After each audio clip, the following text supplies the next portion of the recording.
I love our discussions, David, and there's so many things here I want to talk about because let's just start with a big brand. You dealt with a big brand, the Lakers. Lakers is a big brand. Rob Pelinka was an agent. He was given the reins of the franchise.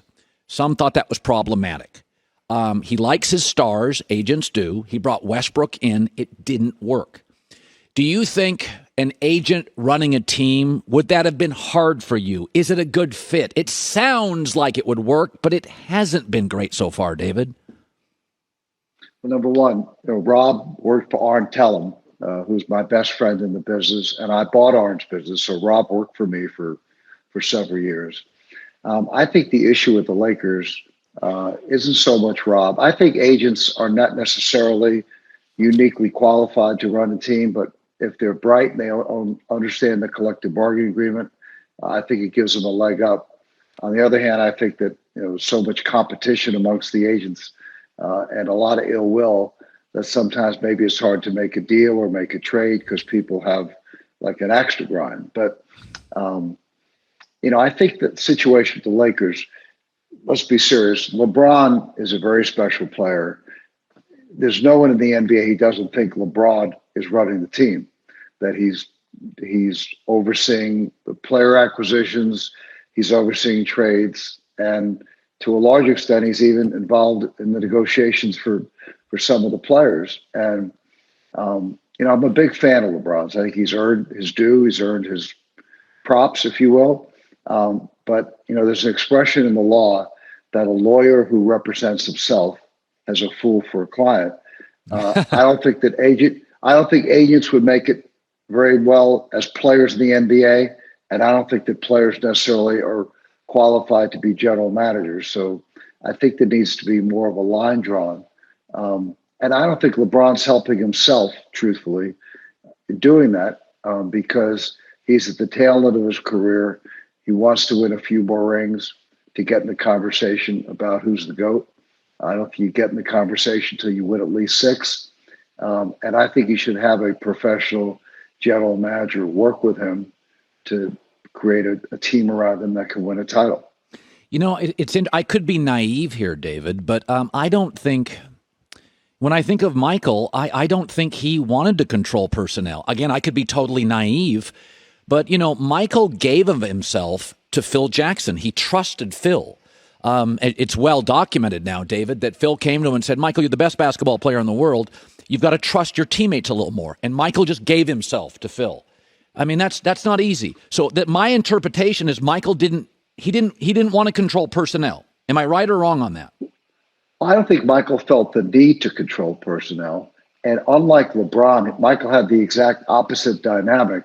He had a general manager, Jerry Krause, who believed that players didn't win championships, organizations won championships. So he sort of went the other direction of what's happening today and really didn't give a lot of input to Michael. Now, the owner did. Jerry Reinsdorf, is like one of the great owners in sports. He's bright, tough, but very bright, fair. He solicited Michael's opinion on big things. But as I said, I think that even ex-players, if you look at ex-players as general managers, a few of them have done really well, like Danny Ainge, Danny Ferry, Larry Bird. But this doesn't automatically mean if you played basketball that you're qualified to be a general manager. Yeah, Klutch Sports and the Lakers, a lot of it's gone public, David. And I want to ask your opinion on this. I said it always feels like the Lakers can't do anything privately. It always gets out into the press. Is there ever an advantage to that? Is that a strategy by the Lakers, or did you want to do stuff privately, then unveil it to the media and the fans? I always wanted to do stuff privately, Colin, because there's so much pressure in this business to make deals, to make trades, to sign free agents, that you don't want to put the spotlight while you're doing it. And so when the press used to ask me, what's the likelihood of a player staying with his team or getting traded, I would never respond. I said, let's do a post-game wrap-up. Let's discuss it after it happens, and I can explain to you what our thinking was. But I would never, with few exceptions in almost 50 years, try to get out in front of these things publicly.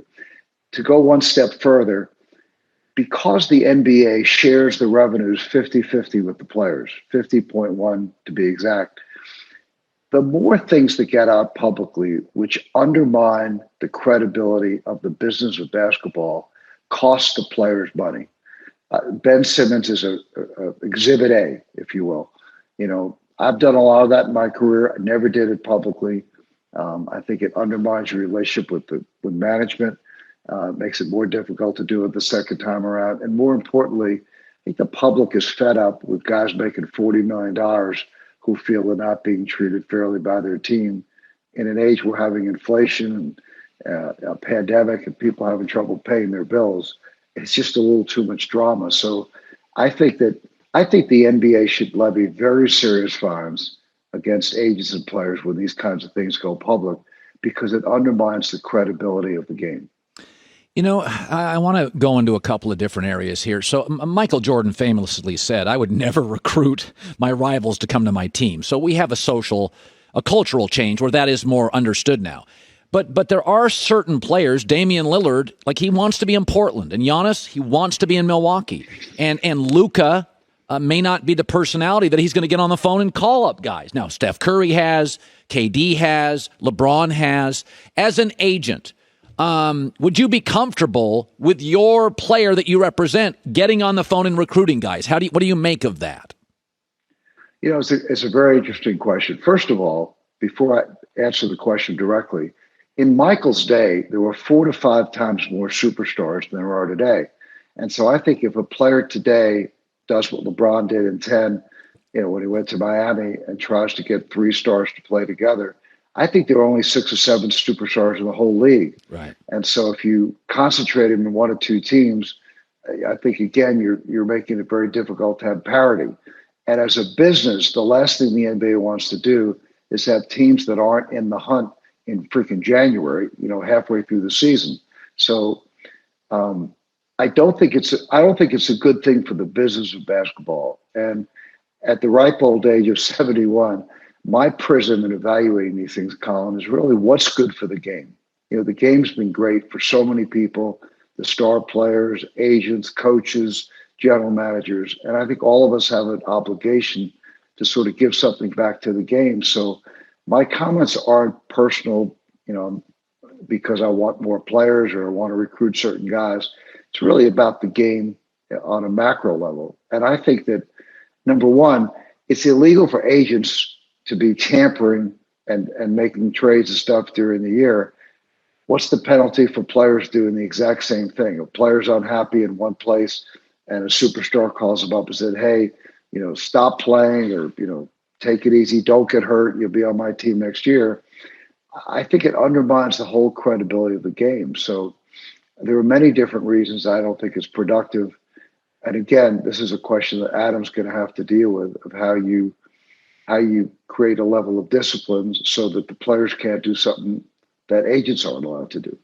I knew David Stern. He used to come on my show twice a year, and we would argue, and it was great. It was very fun and playful, but I loved wrestling with him. And he was tough. Me too. Yeah, he was a smart guy. And but he would go back at me and back and forth, and I liked the tug of war. And he was tough. I knew several people that went into negotiations with him, and it got ugly, yelling, screaming. It was tough. Now, Silver is perhaps not conciliatory, but Adam Silver's a little more gentle. He tends to be viewed as more pro player.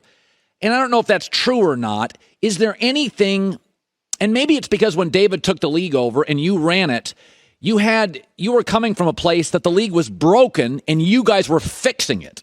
That's quite possible. Now the league is crushing. Is there anything that Adam Silver does that you look at today and maybe it's a criticism, maybe you're not comfortable, maybe you think the compass is off? How do you view him as a commissioner? Well, first of all, I really like him personally. He's incredibly bright. As you suggest, the times have changed. David had to be the way he was to grow the business from what he inherited in 1984, when he's coming off a time when the NBA finals were on tape delay. Yes. You can even imagine that. Yeah. And I think he got the owners in line. Adam's coming in at a different time. He's younger. He's much more technologically savvy. The biggest criticism I have of the league and the union is the conflict that they allow agents and agencies to represent players in management. Adam's a lawyer. Michelle Roberts was a lawyer at Skadden Arps.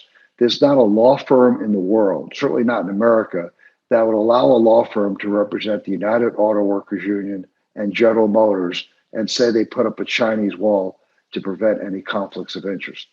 And it undermines the credibility of the business. And I'm not saying that because I'm at a point where I will not sign any more players. So I'm not saying this because I have sour grapes or regrets. I just think it's really bad for the game. Yeah. And the questions you're asking about, Klutch, and I like Rich Paul. I think he's a good guy. Maverick Carter is a good friend of mine. I have no axe to grind with Klutch or with Rich. Again, I just think that the perception that an agency is running a team is not productive for the growth of the business. For the players that Rich is going to represent. Let me ask you, COVID was very, very difficult for a lot of people, our government, everybody, airlines.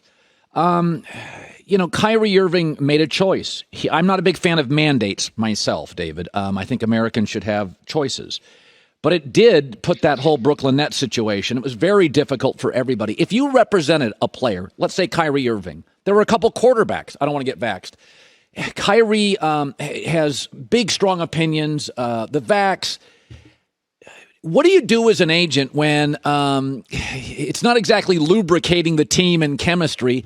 What do you do as an agent? Are you powerless? Do you have discussions with a player and say, I disagree with your stance? What does an agent do in that instance? Well, I think the number one job of an agent, particularly when you're representing superstars, is to educate your clients. And I think today most of the agents are being managed by their clients because they're afraid, they're intimidated to disagree with them or to challenge them because they're afraid they're going to get fired and they'll go with someone else who's going to pander to them.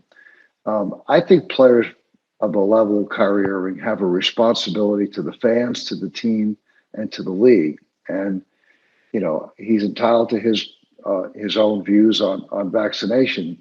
But when you're making $40 million a year during a pandemic and, people are losing their jobs left and right, I think you have a certain responsibility, and that's what I would try to persuade him that there's probably not a positive approach to the issue. Now, I'm not powerless and I'm not omnipotent. I think at the end of the day, the client makes a decision. But if I felt really, really strongly about something and I thought a player was doing something that was so inimical to what I believed in, I would probably resign. And I have resigned from players just for that very reason, not because of vaccination, because I felt that I was wasting my time advising them and they were wasting their money paying me to advise them because they didn't listen. Stephon Marbury is a prime example. Rubeal Robinson. I just felt it was a marriage that wasn't working, and I thought it undermined my credibility and my own feeling of self-worth because I didn't feel I was accomplishing anything. Let me throw another one at you. David Falk, listening to our radio audience, super agent, represented 100 players, Michael, for 30 years. This one, I'm not a backseat driver on this. I didn't like the move initially. I know Rich Kleiman, the agent. I like him and admire him. But I said when KD left the Warriors and Bob Myers and Kerr and Steph for Brooklyn, I said, this is a tragic mistake. This would be Patrick Mahomes saying, I want to go play with a buddy with the Jets. You'd be like, you're out of your mind. Do not do that. So I'm not a backseat driver here. I thought it was a tragic mistake for one of the greatest players in the history of the sport. If you had represented KD, would you ever just say, did you ever have to say with any of your clients, this is a terrible move? This is a bad move. This hurts your career. Well, ironically, most of the time it was because players didn't want to move. They wanted to be the man on a team that was going nowhere and they weren't going to win. Glenn Rice is a prime example. I had to pound him for 6 months to go to the Lakers. Dikembe Mutombo was an extremely intelligent man. I had to pound him to go to Houston and be a backup to Yao Ming to try to win a ring. So I was extremely opinionated. I still am.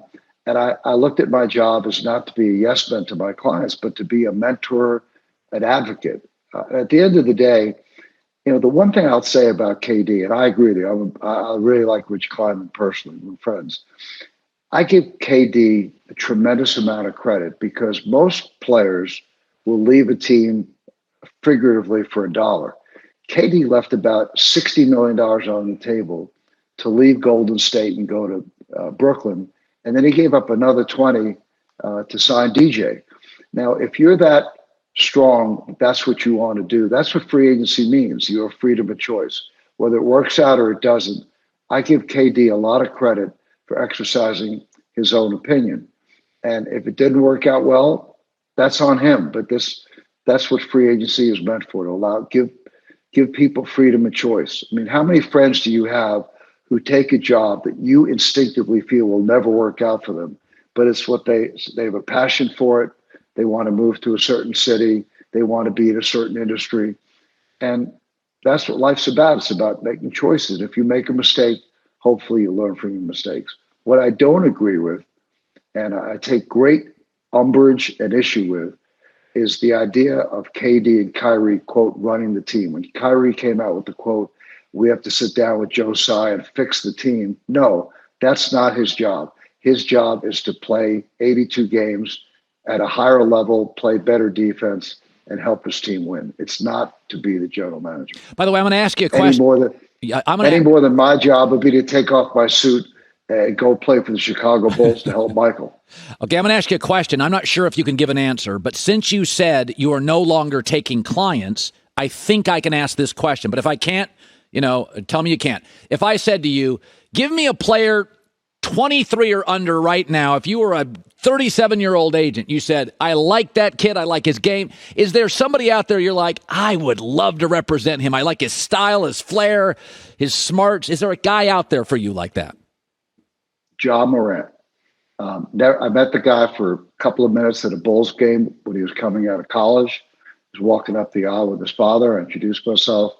I think the guy has got it all. He's got flair. He's got tremendous basketball IQ. He's got guts.